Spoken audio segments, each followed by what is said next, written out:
कैसे हो सारे। देखो आज हम लोग देखेंगे एक ऐसी प्रॉपर्टी जिसका नाम है CSS layout width and max width. समझ में आ रहा है क्या? मैक्स विड्थ, इनका इस्तेमाल सबसे ज़्यादा किया जाता है। ठीक है, किसी वेबसाइट को रिस्पॉन्सिव बनाने में इनका रोल सबसे ज़्यादा होता है। ठीक है, इसको समझने के लिए क्या करते हैं कि एग्जाम्पल लेते हैं। जैसे कि यहाँ पे आओ और इसको उठाओ, कोड को आजा रे बाबा,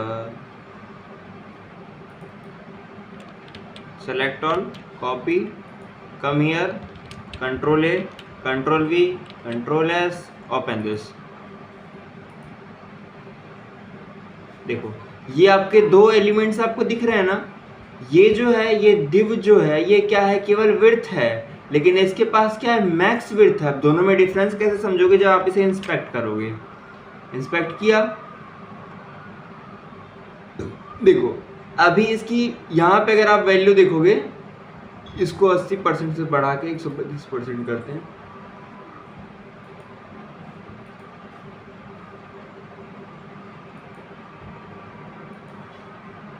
ठीक है,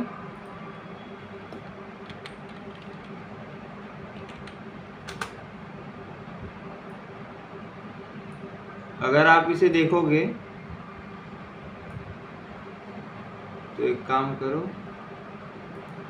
फर्स्ट ऑफ ऑल इसकी विड्थ को बढ़ा दो, इतना। ठीक है, अब इसे इंस्पेक्ट करो,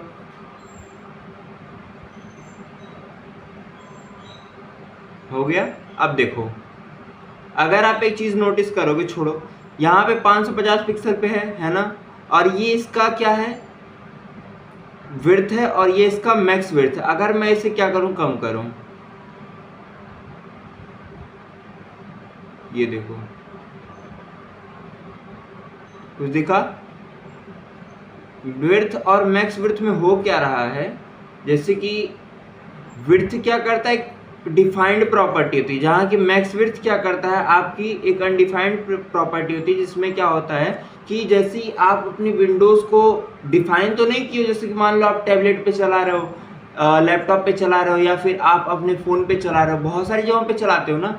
लेकिन जैसे कि मान लो मैं वही वेबसाइट अपने फ़ोन में खोलूँ, परफेक्ट लगे, वही वेबसाइट में लैपटॉप में खोलूँ तो परफेक्ट लगे, कहीं से भी कोई चीज़ ओवरलैप ना हो, फटे ना। समझ में आ रहा है? तो ये चीज़ कैसे कर सकते हो? With the help of max width. देखो मैक्स विड्थ का बहुत बड़ा रोल होता है। ठीक है, इसे काम करते हैं, छोटा करते हैं वापस से, एंड यहाँ पे आते हैं। एक और एग्जांपल लेते हैं, इसे स्किप करो। नॉर्मली हम एक काम करते हैं, एक H1 लेते हैं। ठीक है, H1 के अंदर हम डाल देते हैं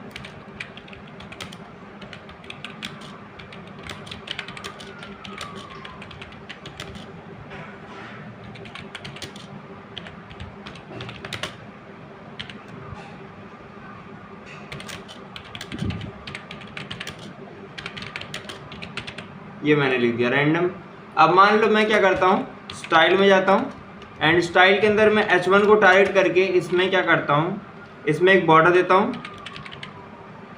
बॉर्डर कितने का? 1 पिक्सल का, सॉलिड ग्रीन।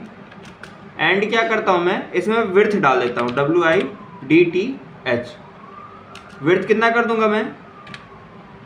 500 पिक्सल कर दिया। मैं इसे सेव करके अगर मैं इसे रन करूंगा तो ये मेरा 500 पिक्सल का ही होगा। देखो ये दिख रहा है कि नहीं? ये 500 पिक्सल में ये चीज़ लिख के आई है। ठीक है, लेकिन अगर मैं इसमें डाल देता मैक्स विड्थ, तो मैक्स विड्थ से देखो होगा क्या? बहुत बड़ा रोल है।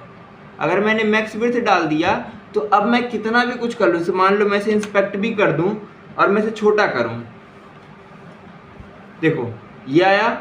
अब मैं अगर इसे बड़ा करूं चाहे छोटा करूं, ये अपनी विड्थ उतनी ही लेगा और उतने में ही एडजस्ट करेगा। देखो ये 500 मैंने बोला था ना, ये उतने में, ये देखो एक भी कंटेंट मेरा कहीं गायब नहीं हो रहा है। लेकिन अगर मैं यहीं पे मैक्स विड्थ की जगह पे केवल विड्थ डालता तो वो परफेक्टली विड्थ मांगता, और विड्थ चाहे छोटी साइज का हो चाहे बड़ी साइज का हो, वो उतना विड्थ जबरदस्ती ले लेता और कोई मतलब भी नहीं होता। देखो इसे मान लो मैंने लिखा, ये नीचे नहीं जा रहा है बल्कि उसी में ओवरलैप होके गायब होते जा रहा है। देख लो जो कंटेंट है मेरा वो मिल नहीं रहा है, गायब हो जा रहा है। ठीक है, ये देखो, देख रहे हो? तो इसीलिए हम क्या करते हैं, मैक्स विड्थ का इस्तेमाल करते हैं, जिससे क्या हमारी वेबसाइट थोड़ी सी रिस्पॉन्सिवनेस बनी रहे। ठीक है, मैक्स विड्थ को अगर आप एक्सप्लोर करोगे तो मैंने भी बहुत सारी जगहों पे इस्तेमाल किया है। जैसे कि अगर मैं अपनी वेब का क्या करूँ, कोड दिखाऊँ आपको, सपोज दैट टेम्सर पोर्टफोलियो है ना,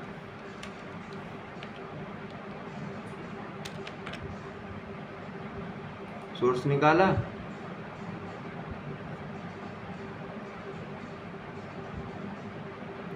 CSS में चलते हैं। इसका कोड निकालने के लिए जैसा कि मैंने बताया था आपको क्या इस्तेमाल करना पड़ता है, Ctrl+U, load.css से ही उठा लेते हैं। इसमें भी मैंने भी इस्तेमाल किया होगा, ठीक है। तो अगर आप इसमें देखोगे, जैसे कि मैं सर्च करता हूँ मैक्स विड्थ, MAX-WIDTH, देखो मैक्स विड्थ मैंने कहाँ कहाँ इस्तेमाल किया, आप खुद देखो।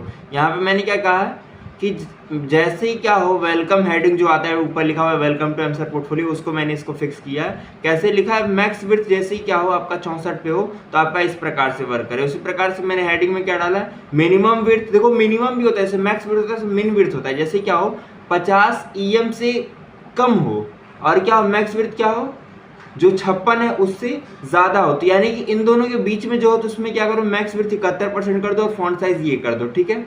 इस प्रकार से आप इसमें फिक्स कर सकते हो। तो मैक्स विड्थ का इस्तेमाल जनरली हम लोग इसलिए करते हैं ताकि हम किसी भी चीज़ को उसकी मैक्सिमम विड्थ दे पाए। यानी कि अगर मैंने कहा तुमको इतने से लेके इतने के बीच में ही रहना, तो आप इतने से लेके इतने के बीच में रहोगे, इतना नहीं हो पाओगे, ठीक है। तो मैक्स विड्थ इसीलिए इस्तेमाल करते हैं ताकि हम किसी का रेंज बाउंड्री डिफाइन कर सकें, ठीक है। तो तब तक के लिए बाय बाय।